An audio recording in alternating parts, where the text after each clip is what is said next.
Aliens को Perl कहा जाता है। दरअसल इनके प्लेनेट में हर तरह की खुशहाली है और अपने प्लेनेट में ये पर्ल ही पैदा करते हैं, यानी कि मोतियों को। इनके पास एक ऐसा क्रिएचर भी होता है जिसे मोती खिलाते हैं और बदले में वो मोती पैदा करता है जो कि बेशकीमती है। सबसे पहले मोती ये अपने देवता को चढ़ाते हैं। ये देवता को शुक्रिया अदा करने का एक तरीका है, क्योंकि इन्हीं के देवता ने इनको इतना खूबसूरत प्लेनेट दिया है जहाँ पर हर तरह की सुविधा है। इनकी जिंदगी में किसी भी तरह की कोई भी प्रॉब्लम नहीं है।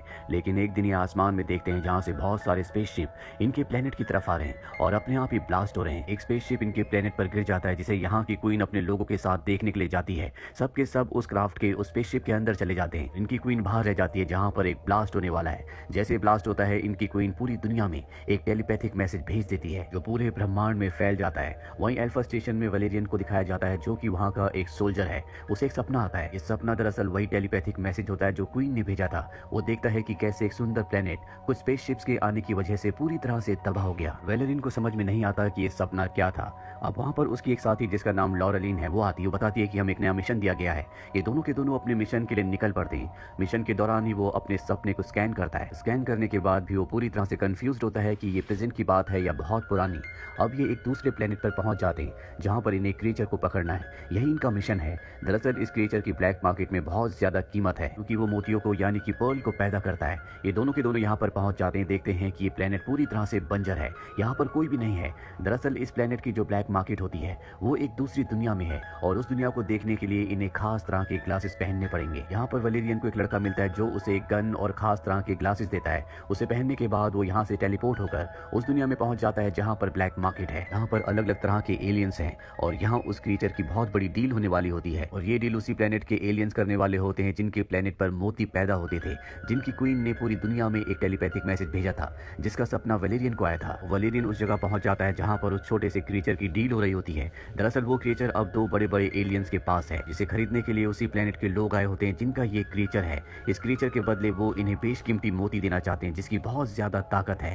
लेकिन इससे पहले कि ये डील हो पाती, वलेरियन यहाँ पर आकर इनके ऊपर हमला कर देता है और उस क्रिएचर को और मोती को लेकर यहाँ से निकल जाता है। हालांकि उसके पीछे एलियंस भेजे जाते हैं जो कि बहुत ही खतरनाक होते हैं, लेकिन वलेरियन किसी तरह से अपने स्पेसशिप में आ जाता है और यहाँ से स्पेसशिप उड़ाकर ले जाता है। यानी कि अब उसके पास वो क्रिएचर भी है और साथ ही बेशकीमती मोती भी। लेकिन वलेरियन ने वहाँ पर जिन एलियंस को देखा था ये वही एलियंस थे जो उसके सपने में आए थे और अब वो उस मोती के बारे में जानना चाहता है। उसे पता चलता है कि इस मोती के अंदर बहुत ताकत है।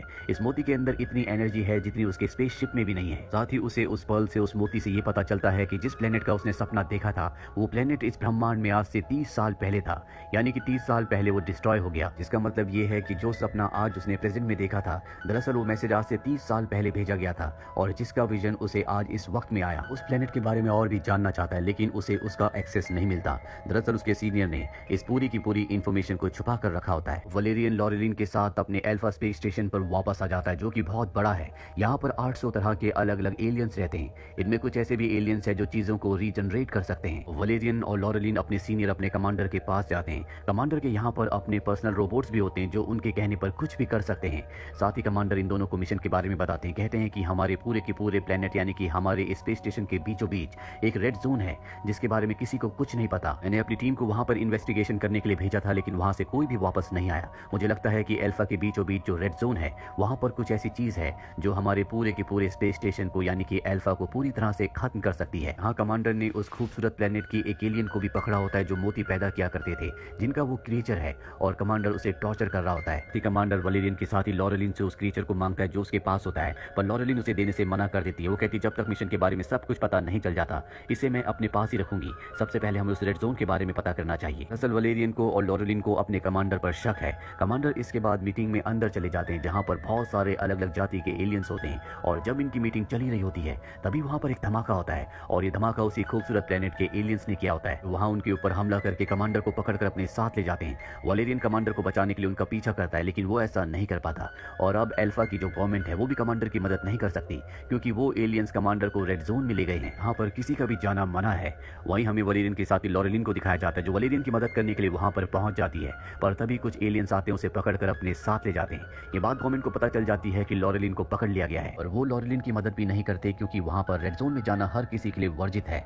पर वलेरियन अपनी दोस्त लॉरेलिन को किसी भी कीमत पर बचाना चाहता है, इसीलिए वो एक लड़की के पास जाता है जो इंसान की तरह तो दिखती है लेकिन ये इंसान नहीं है बल्कि ये किसी का भी रूप धारण कर सकती है, किसी के भी शरीर में एंटर कर सकती है और अब अब वो अपने असली रूप में आती है, जिसके बाद वो वलेरियन की बॉडी के अंदर एंटर करके उसी तरह के एलियन का रूप धारण कर लेती है जिस तरह के एलियन ने लॉरेलिन को अगवा किया है। और ये उस जगह चले जाते हैं जहां पर लॉरेलिन को ले जाया गया है। यहाँ पर हर तरफ उसी तरह के एलियंस होते हैं, लेकिन ये वलेरियन को नहीं पहचान सकते क्योंकि वो उन्हीं की तरह दिख रहा होता है। यहाँ पर इन एलियंस का जो किंग होता है वो लॉरेलिन को अपना खाना बनाने वाला होता है कि तभी यहाँ पर वलेरियन उसके ऊपर हमला कर देता है। लॉरेलिन को बचाकर वो यहाँ से निकल रहा होता है, लेकिन यहाँ पर जो बाकी एलियंस होते हैं वो उसके ऊपर हमला कर देते हैं और इस हमले में वो एलियन मारी जाती है जिस एलियन की मदद से वलेरियन ने अपना रूप बदला था। लेकिन अब वलेरियन ने अपनी दोस्त को यानी कि लॉरेलिन को बचा लिया है। ये दोनों के दोनों यहाँ से आगे बढ़ते हैं जहाँ पर इन्हें एक शील्ड दिखती है और उस एनर्जी शील्ड के पीछे से वही एलियंस निकलते हैं जो पर्ल्स पैदा किया करते थे, जिनका क्रिएचर अब भी वलेरियन और उसकी दोस्त लॉरेलिन के पास है। वो यहाँ पर इन दोनों को बताते हैं कि हमारा जो प्लेनेट था बहुत ही खूबसूरत था, लेकिन एक दिन हमारे प्लेनेट पर कई सारे स्पेसशिप आकर क्रैश हो गए और ये सब तुम्हारे कमांडर की वजह से हुआ, क्योंकि एक बार तुम्हारे अल्फा स्पेस स्टेशन की दूसरे लोगों से लड़ाई चल रही थी और ये लड़ाई थी अल्फा स्टेशन की पॉलिटिकल लड़ाई, जो कि अल्फा स्पेस स्टेशन पर अपना कब्जा करना चाहते थे और कमांडर ने उनके मदरशिप को खत्म करने के लिए उस पर फ्यूजन मिसाइल को चलाया और उसका जितना भी मलबा था, उनके जितने भी स्पेसशिप थे, सब के सब हमारे प्लेनेट पर क्रैश करवा दिए। इसकी वजह से वो सब के सब स्पेसशिप हमारे प्लेनेट के ऊपर आकर क्रैश होना शुरू हो गए। हम कुछ लोग एक स्पेसशिप के अंदर चले गए, लेकिन हमारी जो प्रिंसेस थी वो बाहर ही रह गई और मरने से पहले उसने अपनी बॉडी, अपनी सोल से एक टेलीपैथिक मैसेज भेजा जो 30 साल पहले भेजा गया था। जो मैसेज तुमने अपने सपने में देखा था, दरअसल हमारी प्रिंसेस की सोल का एक हिस्सा अब भी तुम्हारे अंदर है और यहाँ पर सभी एलियंस को वलेरियन के अंदर प्रिंसेस की छाया का वो हिस्सा दिख रहा होता है।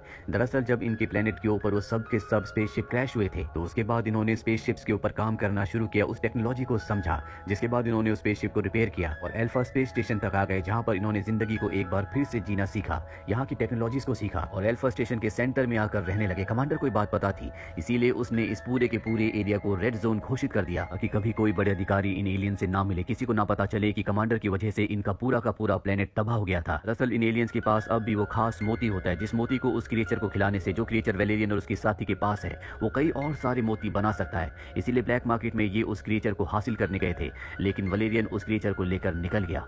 अब कमांडर को होश आ जाता है और उसकी पूरी सच्चाई अब वलेरियन को और लॉरेलिन को पता चल चुकी है। साथ ही यहाँ पर कमांडर के जो खास रोबोट्स होते हैं उन्हें और कुछ सोल्जर्स को यहाँ पर कमांडर को बचाने के लिए भेज दिया गया होता है, क्योंकि जो सीनियर अधिकारी होते हैं जो यहाँ के पूरे स्पेस स्टेशन को चलाते हैं, उन्हें इस जगह के बारे में और कमांडर के बारे में, एलियंस के बारे में कुछ नहीं पता होता। लेकिन वलेरियन अपने सीनियर्स को यहाँ से रेडियो से कॉल करके सब कुछ बता देता है। इसके बाद वो यहाँ पर कमांडर को लाता और कहता है कि अपने गुनाहों को कबूल करो, लेकिन कमांडर ऐसा नहीं करता, बल्कि उसके जो खास रोबोट्स होते हैं उन्हें एक्टिवेट कर देता है। तो उन सोल्जर्स के ऊपर भी हमला कर देते हैं जिन्हें गवर्नमेंट ने यहाँ पर कमांडर को बचाने के लिए भेजा था। वो सभी सोल्जर्स को मार देते हैं और अब वलेरियन अपनी साथी के साथ मिलकर सब रोबोट्स के ऊपर हमला करता है और एक एक करके सबको खत्म कर देता है। आते गवर्नमेंट को पता चल चुका है कि कमांडर एक गलत इंसान है, इसीलिए उसे अरेस्ट करने का वारंट भेजा जाता है।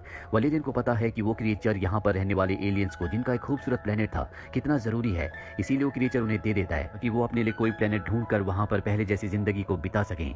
लेकिन यहाँ पर वो उस क्रिएचर को एक मोती खिलाते हैं जो इनके पास आखिरी और खास मोती होता है। वो क्रिएचर उनसे कई सारे मोती बनाता है जो इस प्लेनेट पर रहने वालों की शक्ति है और देखते देखते ये स्पेसशिप उनके प्लेनेट में कन्वर्ट हो जाता है। तो देखकर वलेरियन और लॉरेलिन दोनों के दोनों हैरान हो जाते हैं, पर अब इन्हें अपना प्लेनेट वापस मिल चुका है। इनकी जिंदगी में खुशियां एक बार फिर से वापस लौट चुकी है, जो वलेरियन और लॉरेलिन की वजह से हुआ है, जो एक दूसरे को पसंद करते हैं। इसी के साथ ये फिल्म, ये कहानी यहीं पर खत्म हो जाती है। उम्मीद करते हैं कि ये कहानी आपको पसंद आई।